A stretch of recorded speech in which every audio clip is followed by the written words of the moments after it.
Tere ilusat reede hommikut. Täna on meil külas Gert, kes ise ütleb enda kohta vist 2 sõna, et sa oled siis tehnofiil ja siis sa oled tehnokriitik. Aga ma arvan, et see tehnokriitik on tulnud sellest, et sa oled tehnofiil.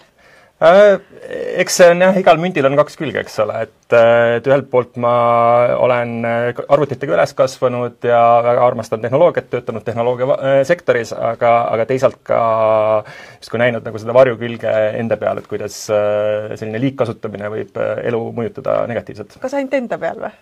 No, eks alguses sai nagu endast, et ma mõtlesin, et midagi on minus viga, aga siis, kui ma hakkasin seda lahkama, et siis ma näen, et tegelikult see on natukene laiem probleem, ma arvan. Ja seetõttu ma tahakski jagada seda natukene rohkem, et kuidas tegelikult seda kontrolli võib-olla tagasi võtta. Täpselt väga hea mõte, et kuidas take control back. Kirjutasin siia kommentaariumisse ka küsimuse, et kuidas sinu jaoks on, kas telefon on sinu jaoks pigem abimees või tunned, et pigem segaja? Anna teada, kuidas sul lood tegelikult on.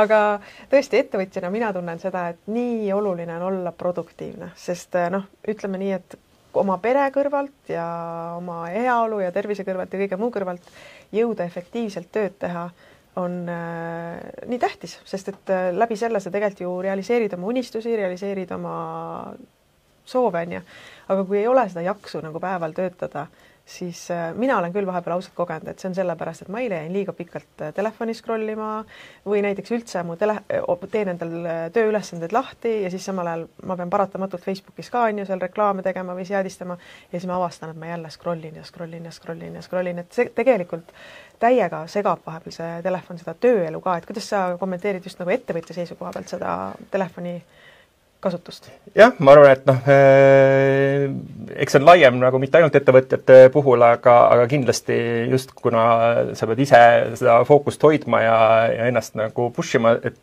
neid asju ära teha, et siis igasugune selline takistus, mis meile ette tuleb, võib nagu halvasti või kõvasti maksma minna nii-öelda.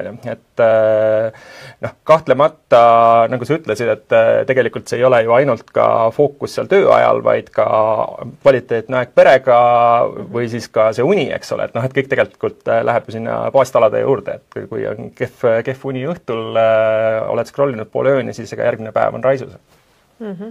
Ja, aga sul on nii palju head materjali siin slaidide näol, ma näen, et ma annakski selles mõttes otsa sulle üle, et lihtsalt jaga oma mõtteid nagu seoses sellega, et kuidas siis võtta see kontroll tagasi? Jah,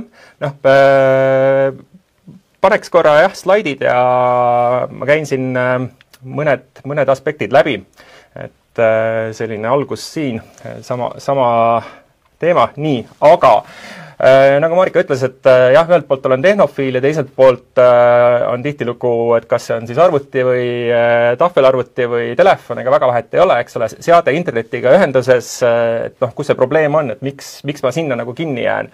Ja see miks on oluline küsimus, ma arvan, ja seda ma hakkasin lahkama, nagu ma eelnevalt mainisin, et ma mõtlesin, et äkki midagi minu ajus viga, eks ole, ja siis ma mõtlesin, et võib-olla see on, et kuna ma olen, mu isa oli programmeerija, mul on alates nagu 3-aastasest olnud arvuti kodus ja 2007 oli esimene iPhone tuli välja, mul on sellest ajast see olnud, Eestis seda ei müüdudki veel aasta aega enne, kui see välja tuli, või ta pärast välja tulekut. Ehk siis teine võib-olla küsimus on, et see on siis minu nagu kogemus või ma olen oma kuidagi aju ära kärsatanud. Ja siis nagu sa ütlesid, et kas see on ainult minu probleem, täpselt ma jõudsin nagu tulemusele, et ei ole ja siis ma mõtlesin, et kas see probleem on siis selline nii-öelda juhuslik, et tehnoloogia lihtsalt on niimoodi loomuliku evolutsiooniga sinna läinud või on see nii-öelda siis tahtlik disain. Ja slaidide peale ma siis nagu paningi sellise kui 4 asja tuleb, siis tundub, et 2x2 maatriks on nagu hea asi, kuidas asju vaadata. Ja siin ongi siis ühelt poolt kas mina või tehnoloogia ja teiselt poolt selline nature versus nurture, et kas see on nagu looduslik või see on nagu keskkonna mõju. Ja siin on võib-olla hetk ka kodus kaasa mõelda, et kui ma panen siia numbrit juurde, et siis mis te arvate, mis number on see probleemi koht? Oota, ma mõtlen, et see läks midagi nii kiiresti, et ma pean korraks natukene nüüd nagu seedi, mis üldse läksid, aga ma pean üle kuulama selle alguse pärast laivis, aga nii. Mis on see number 1 probleemi koht siin, jah? Jah, et nagu kust see probleem tuleb, et kas viga on nagu minus, minu ajus, looduse poolt või see on minu kogemus tehnoloogia liigkasutamise harjumusega või siis on vastupidi, et see probleem on nagu väljaspool mind tehnoloogiline ja see tehnoloogia lihtsalt on juhtumisi nii juhtunud või see on spetsiaalselt disainitud niimoodi ma tahaks nagu enda vastu sõbralik olla, siis ma ütlen, et see on väljaspool. Ütled, et on väljaspool ja juhuslik või disain? Disain kindlasti. Seda ma juba, selles ma olen täitsa veendunud. Ja no, ma ütleks siin kohal, et see on veits siuke trikiga küsimus, et ma panen siia slaidi peale kohe number 10, et kui sa liidad kõik need 1, 2, 3, 4 kokku, et siis saad nagu kõik selle kokku. Ehk siis ma arvan, et tõde on natukene igal pool. Aga ma olen nõus, et disain on nagu see, mida tasub vaadata ja ma siin paar nagu mõtet jagan selle disaini aspektist, et BJ Fogg on selline mees, kes Stanfordis on behavior scientist, ehk siis selline käitumisteadlane. Ja kusagil 90. lõpust hakkas seda asja uurima, et kuidas mõjutada inimesi ja ta tegi sellise tehnoloogialabori, et veenva tehnoloogialabor, mis hiljem muutis nimetust käitumise disainimise labor. Et kõlab natukene kurjakuulutavalt. Positiivse aspektina küll tema mõttes, tema soov oli mõjutada meid positiivselt, ehk siis näiteks keeleäpp, et sa Duolingos hoiaksid nagu igapäevast praktiseerimist, eks ole. Aga selle teadustöö tulemusel, mis ta tegi ja ta luges ka kursust Stanfordist ja Stanford siis on Silicon Valley nagu tippülikool, eks ole, et keset seda räniorgu ja kõiki neid metasid ja Apple'id ja muid asju. Ja teda nimetatakse millionaire maker ehk siis nagu miljonäri tegija või isegi miljardäri tegija ehk siis tema kursuste läbinud, sest ta on väga, väga suure osa Silicon Valley tipptegijaid, näiteks Instagrami asutajad. Ja ütleme, et teine selline näide Niraj Jal, kes siis tõenäoliselt mõjutusega BJ Foggist, aga mitte siis kursust läbinud, leiutas oma mudeli, kirjutas raamatu sellest Hooked, mida eesti keeles siis võiks umbes tõlkida konksu otsas, et kuidas ehitada harjumust loovaid tooteid. Ja see on, ütleme, Silicon Valley piibel, mida kõik startuperid loevad, et kuidas nagu hoida oma kasutajaid siis võimalikult hästi oma platvormil. Ja ütleme, selline kiire ülevaade sellest mudelist, et Hooked mudel siis või see konksu otsas, et on mingisugune päästik väline, näiteks tuleb sulle notification Facebookist, et su sõber on lisanud mingi pildi. Siis on tegevus, sa võtad oma telefoni, vaatad seda, võib-olla kommenteerid seda, või õigemini, jah, see tegevus on, et sa võtad selle telefoni välja, eks ole, ja vaatad seda. Ja sealt tuleb midagi, sa saad mingisuguse tasu või preemia ja see on ettearvamatu, sa ei tea, mis sealt tuleb. Ja siis on investeering, ehk siis näiteks sa paned ise kommentaari ja siis seejärel tema paneb uuesti oma kommentaari ja see siuke tsükkel hakkab käima, kuni sellest välisest päästikust, ütleme siis sellest notificationist, eks ole, see muutub meile sisemiseks. Et kindlasti olete tundnud, et telefon nagu fantoom väriseb või te ei teagi täpselt miks, aga järsk on teil telefon käes ja automaatselt ilma tähelepanuta olete te avanud mingi äpi, mis on see tavapärane äpp, mida te võtate sellises olukorras ja siis avastate ennast hiljem. Ehk siis see päästik muutub sisemiseks päästikuks. Et see on nagu eesmärk, et tekitada selline sisene päästik alguses selle... Kas sa oskad öelda, kui kiiresti see väline päästik muutub inimese psühholoogias sisemiseks päästikuks? Umbes kui kaua see võiks aega võtta nagu?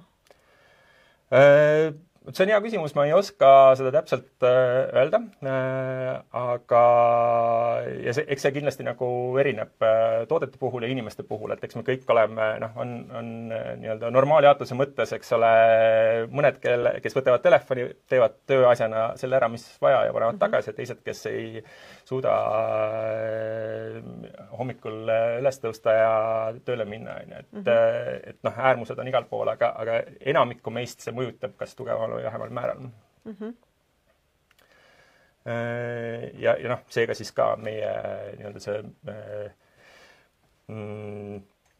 aeg sinna sisemise päästikuni, see varieerub. Ja veel üks oluline nagu märksõna, see arvamatu preemia, ehk siis variable reward inglise keeles. Ja siinkohal siis tuleb nende meeste siis nemad seisavad siis teise õlgadel, eks ole, et BF Skinner, võib-olla olete kuulnud Skinneri kastist, mida nimetatakse ka siis operant conditioning chamber, ma üritasin eesti keeles tõlkida, et operantse tingimise kamber või see oli Vikipeedias oli ta niimoodi, aga ütleme niisugune kasutaja mõjutamise kamber. Ja selle näide on sellest, kuidas siis Skinner psühholoogina Harvardis kusagil 50-ndatel testis hiirte ja tuvide peal, et kui anda neile mingisuguse käitumise eest tasu, et siis mis juhtub, eks ole, et vajutab tuvi nuppu, saab süüa. Kui see on alati nii, et iga nupu vajutuse peale ta saab süüa, ta sööb nii palju, kui tal vaja on. Kui see on mingi mustri järgi, et iga 3. korraga näiteks saab, siis ta ikkagi järgib seda sama mustrit. Aga kui see tasu tuleb ettearvamatult, mõnikord tuleb, mõnikord ei tule ja seal ei ole mingisugust nagu konkreetset loogikat, siis ta muutub põhimõtteliselt selliseks nagu hasartmänguriks, et ta lihtsalt jääb seda toksima nii kaua kuni või nagu lõppemiseni, eks ole.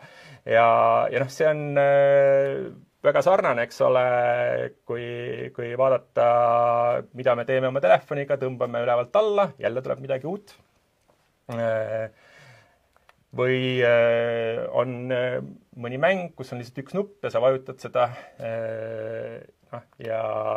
või on uudistesait, eks ole, et iga kord, kui sa avad selle, seal on midagi uut jällegi. Et meie aju tahab seda uudsust, seda informatsiooni, seda dopamiini ja seda meile väga lihtsasti antakse. Küsimus ongi nüüd, et kus see probleem on, et kas see on nagu telefonis süü, on internetis süü ja nendes äppides süü, et raske on nagu ühte süüdast võtta, kui sa kõik need kokku paned, siis on see keskkond, mis seda võimaldab, aga ikkagi nagu põhitees, ma ütleks, on see ärimudel. Ehk siis see disain.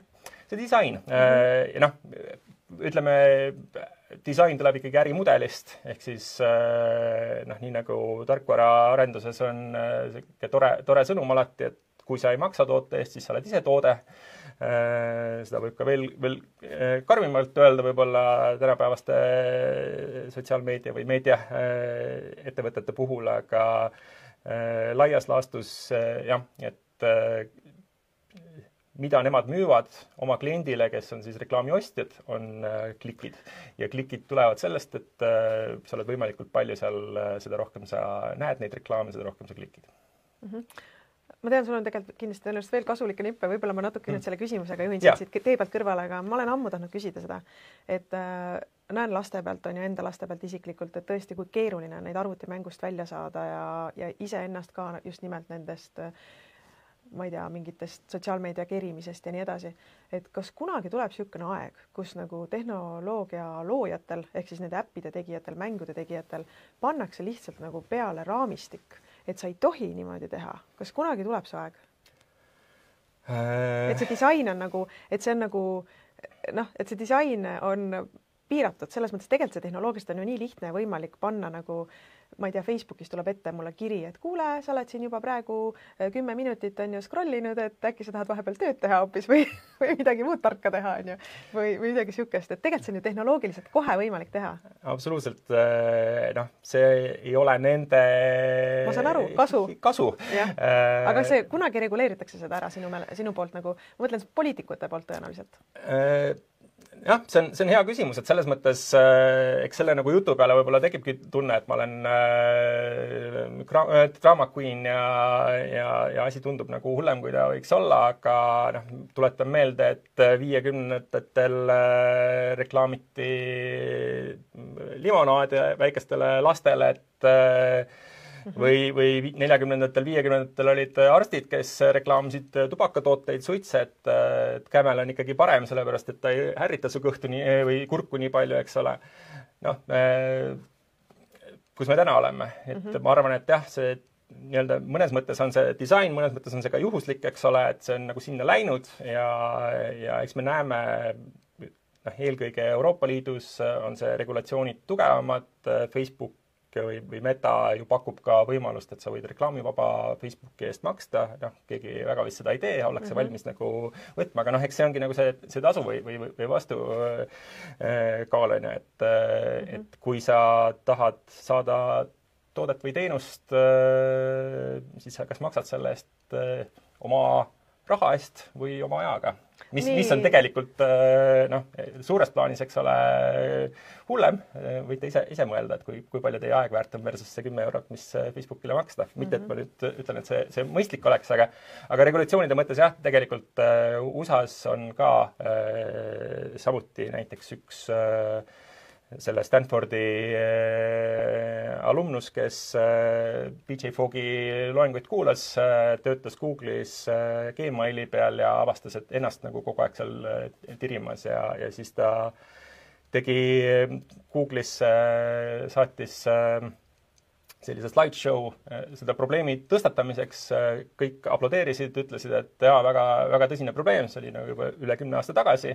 Ta määrati disaineetikuks Google'is ja siis mitte midagi ei juhtunud, sellepärast, et raha oli tähtsam. Raha oli tähtsam, et kõik need disainiotsused tulid mitte sellest, et mis on inimesele hea, vaid mis on ettevõtte kasum. Aga nüüd arvestades seda, kui palju peab raha kulutama vaimse tervise taastamiseks inimestel, siis ma tõesti loodan, et ma ei tea, järgmise 2-3 aasta jooksul, 5 aasta jooksul ma näen sarnaseid neid kamelipilte, kus me tuletame meelde, et kõik oli lubatud, sest raha panevad taskusse need, kes loovad neid äppe, aga maksab ühiskond. Jah, eks sellest on ka nagu selliseid kurioosseid näiteid, kuidas Silicon Valley's, eks ole, tehnoloogia hiidude lapsed käivad Montessori koolis, mis on tehnoloogia vaba või kui Steve Jobs esitles iPadi, siis üks ajakirjanik ütles, et see on nii äge seade, et kindlasti su lastele väga meeldib. Steve ütles, et ei, mu lapsed seda ei kasuta. Et see ongi nagu minu selle esimese osa point, eks ole, et miks me sinna langeme, on see, et see on nii disainitud ja kui sa seda tead, siis sul on nagu mingisugune vastumürk olemas. Aga üksida teadmisest on vähe kasu, et tegelikult jah, ka mina teades kõike seda, olles üle 10 aasta nagu väga teadlikult enda tehnoloogia kasutust nagu mõjutanud või piiranud, vähem teadlikult võib-olla juba 20 aastat otsustades mitte mingitesse mängudesse kontot teha, World of Warcraft, mida nimetatakse kõige suurem, kõige, ma ei tea, sõltuvust tekitavamaks või digitaalseks heroiniks mängude osas. Ja keskkooli lõpus oma mänguarvuti maha müümine ja ostsin läpaka asemel, et mitte saada nagu ja meie vanem tütar just helistas meile eile, ütles, et tema tahab nüüd nuputelefoni ja võttiski endale nuputelefoni. Aga väga hea, meil on tegelikult aega kuskil 10 minutit, kui me tahame ajast pidada ja kui sinul on hommikul siin kauem aega ja sinul, ma ei tea, kas sa pead kiirustama kuhugi pärast? Ei pea. Okei, et ühesõnaga me proovime nagu ikkagi ajas püsida, aga kui läheb natukene üle, siis ma arvan, et see on väärt seda, aga lähme sinna vastu mürgi juurde siis. Just, et olemegi parasjagu seal ja et mida siis teha, eks ole, et kas me peaks nagu prügikasti või viskama kõik need või nagu sa just ütlesid, et nuputelefoni peale tagasi minema, ja see on nagu see koht, kus ma ütlen, et noh, et ma arvan, et see ei ole tegelikult see õnnelik lõpp, et me oleme tehnoloogiast mõjutatud ja see on meie igapäevaelu osa ja vajalik, et küll on selline nuputelefonide või selliste thumb-down phone'ide nagu populaarsus tõusnud, ühe tegevusega seadmete, digikaamerad või filmikaamerad, iPodid, nagu nende populaarsus kasvab just nimelt sellepärast, et kui sa saad teha kõike, see on nagu, ma ei tea, natukene võib-olla sellise kunstivõrdlusega, eks ole, et joonista mulle pilt ükskõik millest, et siis on nagu väga raske seda teha, et sul on telefon, millega saad ükskõik mida teha, ükskõik millal, eks. Et kui sul on seade või keegi ütleb sulle piirangu, eks ole, et joonista selles stiilis nende värvidega nii suurelt, siis sul on nagu mingisugune mõte juba hakkab liikuma, mida sa saad teha, eks ole, et noh, telefoniga on samamoodi, et kui sa võid teha kõike, siis on raske teha midagi. Aga noh, siit ma võib-olla tulengi just nimelt selle teise poole juurde tagasi, et noh, et kui ma ütlesin, et ma olen või tehnofiil, et mis ma siis nagu teistpidi olen, et noh, sõltlane ma ei taha öelda, sellepärast et esiteks on see väga negatiivse mõjuga sõna, aga teiseks see ei ole ka kuidagi teaduslikult nii-öelda sõltuvusena registreeritud kui psühhiaatriline diagnoos. Seega liigkasutus on termin, mida kasutatakse, või kompulsiivne liigkasutus, mille tunnused on üsna sarnased, aga hoides seda nagu pehmemat joont, et ehk siis me saame nagu midagi teha selle jaoks võib-olla natukene lihtsamini. Ja siis ongi, et kui ei ole sõltlane, kas siis on tehnofoob, et noh, päris nagu selline, et matame kõik tehnoloogia maha ja lähme maale põldu harima, ma ka nagu ei arva, võib-olla see on nagu hea kooslus, aga seega tehnofoobi ma tõmbaks ka maha, aga siis jääbki tehnokriitik, mida me alguses ütlesime, ja kui ma need kaks poolt kokku panen, siis ma nimetan seda, et ma olen nutitaltsutaja. Ja mida see siis tähendab? Ma üritasin panna sellise definitsiooni, et nutitaltsutaja on inimene, kes kasutab tehnoloogiat tööriistana enda kasuks, vältides tehnoloogia poolt ära kasutatud saamist. Ja noh, minu nagu eesmärk ongi, et ma ei oleks üksi selles, vaid nüüd läks küll. Alguses ei, on okei. Ehk siis nagu minu üleskutse on see, et me kõik oleksime nutitaltsutajad ja taltsutaksime tehnoloogiat. Ja noh, siis on nagu küsimus, kuidas. Ja nagu ma ütlesin, et nende eesmärk tegelikult oli ka nagu hea, aga välja kukkus natukene kehvemini. Seega seesama Nirri Tšal, kes kirjutas selle piibli, et kuidas konksu otsa saada, inimesed avastades üks hetk, et ta läheb koju ja lapse ees scrollib oma telefoni ja ei veeda temaga väärtuslikku aega. Ja ta kirjutas teise raamatu, Indistractable, et kuidas siis segamatu, kuidas hallata tähelepanu ja juhtida oma elu. Noh, selline perfektne ring jällegi, eks ole, et ühelt poolt aitad luua tooteid ja teiselt poolt siis ütled, kuidas seda vastumürki, et oled nii mürgitootja kui vastumürgitootja, eks ole. Aga tema tees on see, et see on meie kätes, et tehnoloogia see ei ole viga, see on meie kätes, et me saame ise seda mõjutada. Hästi lihtne talle öelda, olles ise startup'e teinud, tehnoloogiat loonud ja selle raamatu kirjutanud, seda tööd teinud, uurinud. Tavalisele keskmisele inimesele see informatsioon ei jõua, eks ole, niimoodi, et noh, okei, raamatul ei ole viga, seal on palju väärt mõtteid, aga selle teesiga ma igati nagu päri ei ole, ilmtingimata, aga nagu sa küsisid, et kas regulatsioonid tulevad, ka selle poole töötatakse, et USA-s on olnud kongressis päris palju istungeid siin igasugu kohtuasju metade ja TikTokidega seonduvalt ja siis seal on ka üks eestkõneleja Tristan Harris, kes oligi siis Gmaili tiimis, kes siis tegelikult on hästi selline entusiast selles osas, et kuidas luua tehnoloogiat, mis on inimlik.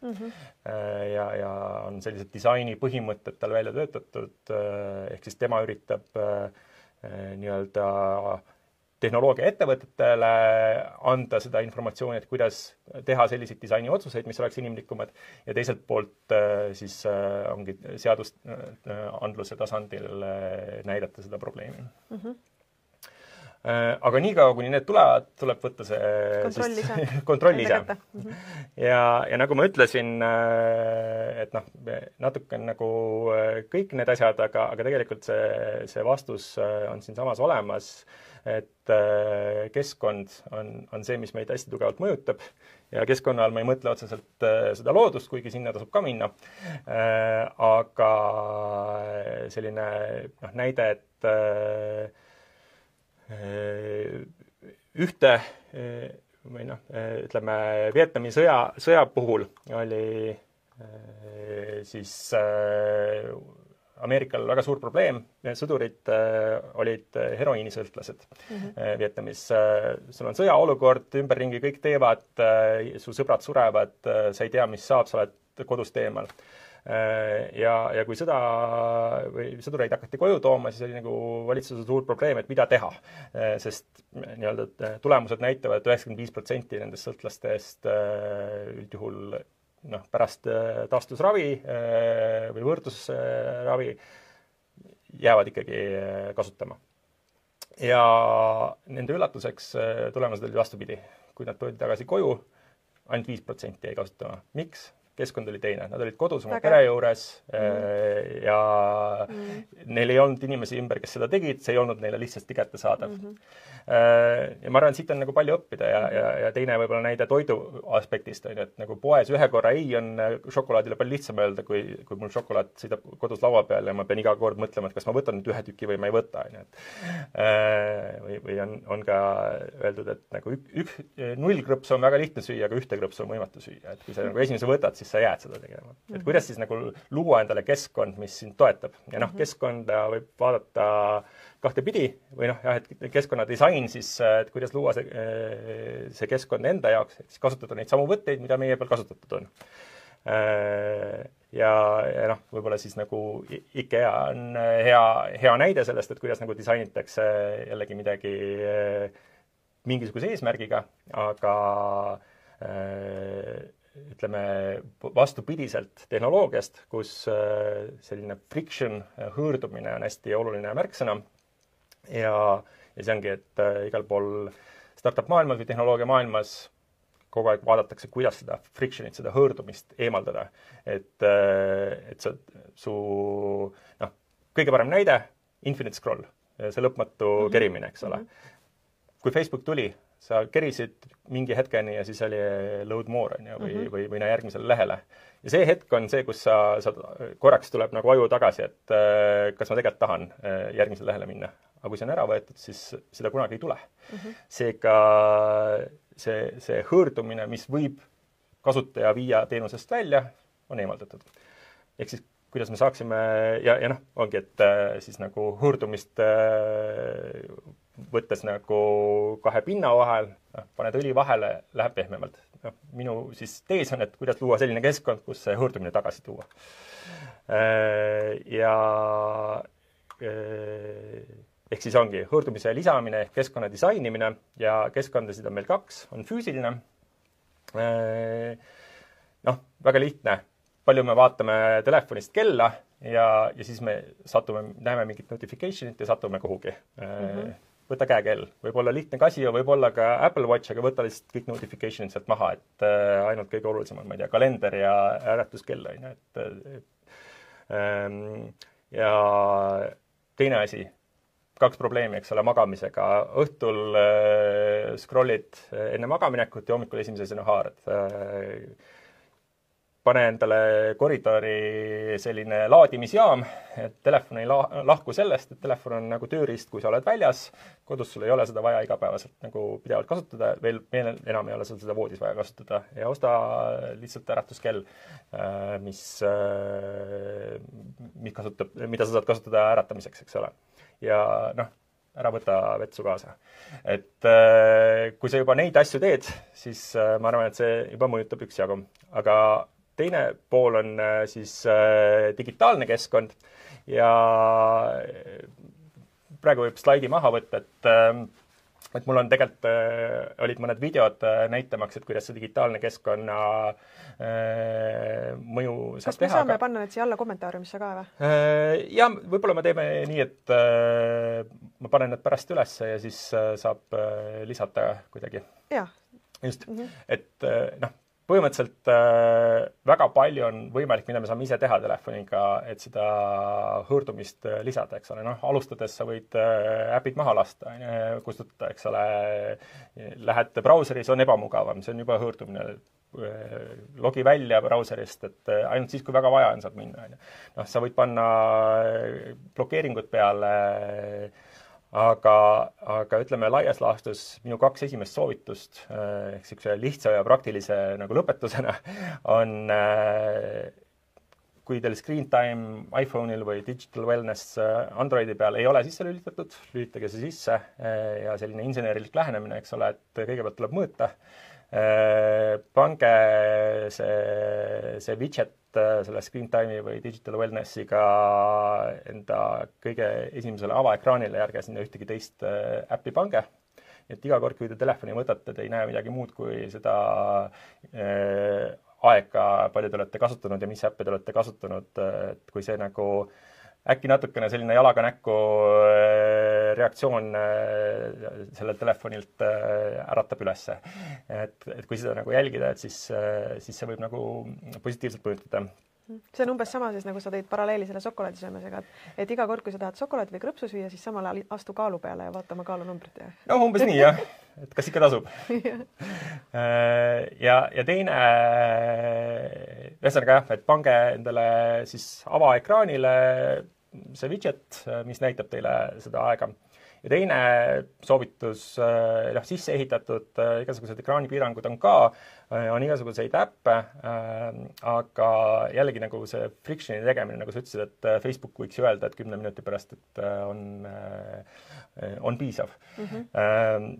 Me saame seda ise teha, et soovitan sellist äppi nii Androidil kui iPhone'il on see olemas, on tasuta, üks parimaid, ma olen sadu erinevaid asju läbi katsetanud oma inimkatsetega enda peal, aga ScreenZen ja paneme pärast lingid ka. Paneme pärast lingid ja ma panen sellise väikse juhisvideo, et kuidas nagu seda kasutada. Aga põhimõtteliselt jah, et saab seal panna täpselt sellise asja, et näiteks kui sa avad Facebooki äpi, siis ta ütleb sulle, et nagu hinga nüüd 5 sekundit või 10 sekundit ja küsib sult, et kas sa ikkagi tegelikult tahad seda avada või miks sa tahad seda päriselt avada. Ja see on nagu täpselt see friction, eks ole, et tuua korraks see aju tagasi, et küsida endalt see küsimus ja samuti võid panna, et näiteks 5 või 7 või 10 minuti pärast ta paneb selle uuesti kinni ja küsib sult uuesti, et kas sa tahad jätkata. Ja ongi, vahest on vaja, sa saad, sa ei pea loobuma sellest, aga loo see hõõrdumine sinna vahele, et ta tuletaks sulle meelde seda, mida sa muidu unustad. Ja üks väike nipp veel Facebookis ja Instagramis näiteks, et see For You või Newsfeed, eks ole, mis see põhiekraan on, see on igavest rämpsu täis ja lõputu. Kui te lähete Facebookis on niisugune asi nagu Feeds, nii äpis sa saad sinna minna kui brauseris, arvutis ja siis on Feeds on sõbrad, Feeds on gruppide kohta, favoritide kohta ja see, keda sa jälgid näiteks ja kui sa võtad selle lahti, siis see on kõik need, keda sa jälgid kronoloogilises järjekorras viimase 3 päeva kohta. Ehk siis see on nagu, kui sa ütled, et sa tahad kasutada Facebooki sellepärast, et sõpradega kursis olla, sa tegelikult näed ainult reklaami ja mingid suvaliste lehtede postitusi seal newsfeedis. Aga kui sa lähed sinna feedi, siis sa näed neid, keda sa tegelikult jälgid ja kronoloogilises järjekorras. Kõik need postitused on seal. Ja see lõpeb otsa. Miks ei ole see tavapärane? Täpselt selle sama ärimudeli pärast. See on Facebooki sisse ehitatud, see on olemas, aga sa pead teadma, et see on olemas. Instagramis sama asi. Äpis üleval vasakul nurgas on For You näha, vajutad sinna peale, Following ja seal on küll kuu aega, aga ka samamoodi. Ainult need kontod, mida sa päriselt jälgid, kronoloogilises järjekorras. Ja siin sai mitu tegevust, ma arvan, kokkuvõtvalt, mida nagu ära teha, et 3 asja vist peamiselt, mis sa ütlesid praegu, et kordaks korra üle, et esimene asi siis, mis mul meelde praegu jäi, on ju, et oligi see, et kõigepealt osta endale äratuskell, on ju, ja kõik see muu, mis see pildi peal oli, hakka käima välikäimlas. On ju, välikäimlas pidi käima hakkama. See ongi oluline. Ütleme, jah, looduses, eks ole, ikkagi parem suvi tulekul. Edaspidi käi käinud välikäimlas. Tegelikult, et ärge võtke vetsu kaasa seda telefoni, oli põhivõte. Ja siis teine asi on see, et lae endale need feedi kaitsvad, või mis oli see, et ütleb, et kui ma olen liiga kaua telefonis olnud, on ju, paneme selle video ka sinna juurde, et ta siis tuletab mulle meelde või äratab mind vahepeal üles, et kuule, Marika, kas sa ikka teed tööd või juba seal vaatad, mida teised teevad niisama? Just, et tuua seda tähelepanu tagasi sellele põhjusele, miks sa seal oled. Ja siis 3. asi on olemas siuke asi nagu feed Instagramis ja Facebookis, kui sa tahad päriselt näha, mida su sõbrad teevad ja mitte vaadata veebikooli reklaame, mida kogu aeg sulle see Facebook seal ette viskab. Just. Ja tegelikult see 4. asi oli, et widget panna avaekraanile siis esimesele lehele ainult see, et kui palju sa tegelikult kasutad. Just, ja väga 4 asja. Ma arvan, et see on piisavalt vähe, piisavalt tehtavad ja kui juba need kasutusele võtta, ma usun, et see on päris tugeva mõjuga. Ja loomulikult saab minna... Ütleme, mis see mõju on siis? Lõpetame hea tonaalsuse praegu. Me oleme praegu nii manitsent, siis me oleme siin rääkinud kriitikat ja kõike muud, aga lõpetame selle laivi siis hea tonaalsusega. Mis see hea asi on siis, mis juhtub? Eks tasub nagu loomulikult vaadata suuremat pilti ja mõelda sellele, et mis on su eesmärgid. Et kui sa paned Facebookile bloki peale ja siis hakkad TikToki vaatama, et see ei ole tegelikult nagu päris see, mida võib-olla peaks tegema. Et küsimus on see, et mille jaoks seda tahate teha. Et ettevõtjana täpselt, et oleks tähelepanu olemas. Teha neid asju, mida on vaja teha ja mis sulle kasu toovad. Mõjutavad seda nõela, eks ole, selles ettevõttes. Et ühesõnaga teeniksid rohkem raha. Teeniksid rohkem raha. Oleks rohkem kliente, oleks produktiivsem. Oleks rohkem tähelepanu, oleks rohkem olemas inimestele päriselt ja magada paremini. Ma arvan, et need on nagu need kõige olulisemad asjad. Ja jõuaksid tööpäeva varem lõpetada ka, sest minul kipuvad need mingi kella 10 minema ja ma arvan, et ongi, et vahepeal ma lihtsalt scrollisin mõttetult midagi. Just, et kui seda näha pidevalt, et sa avades telefoni, sa näed, kui palju sa oled seda kasutanud, siis loodetavasti tekib väike selline entusiasm ja ütleme, võistlusmoment iseenda vastu, eks ole, et kas ma suudan nüüd vähem. No igal juhul elu läheb paremaks, kui sa need 4 asja ära teed, kindlasti. Et pärast, kui sa viitsid, siis otsi äkki see postitus üles ja ma ei tea, kui kaua see võtab aega muidugi, et see kohe niimoodi juhtu üle öö, kui sa need 4 asja ära teed, aga ühesõnaga sa märkad kindlasti seda. Aitäh sulle, Gert, et sa tulid, jagasid, kui sind huvitab rohkem ja võib-olla selline personaalne konsultatsioon iseenda kollektiivi või ma ei tea, oma laste või mille iganes suhtes on ju. Et siis nutitaltsutaja.ee lehelt saad Gerdiga uuesti kontakti võtta ja vägev, saame tagasi võtta kontrolli oma elude üle. Ühes koos see tuleb, täpselt nagu ma ütlesin, et nii kaua, kuni ei muutu ettevõtete tasandil, tuleb see ise võtta endale ja tegelikult need võimalused on olemas. Lihtsalt seda ei pruugi teada. Et tahan seda levitada. Väga äge. Mõnusat reedet sulle, toredat nädalavahetust ja käige siis välikäimlas. Just. Ja nautige suve looduses.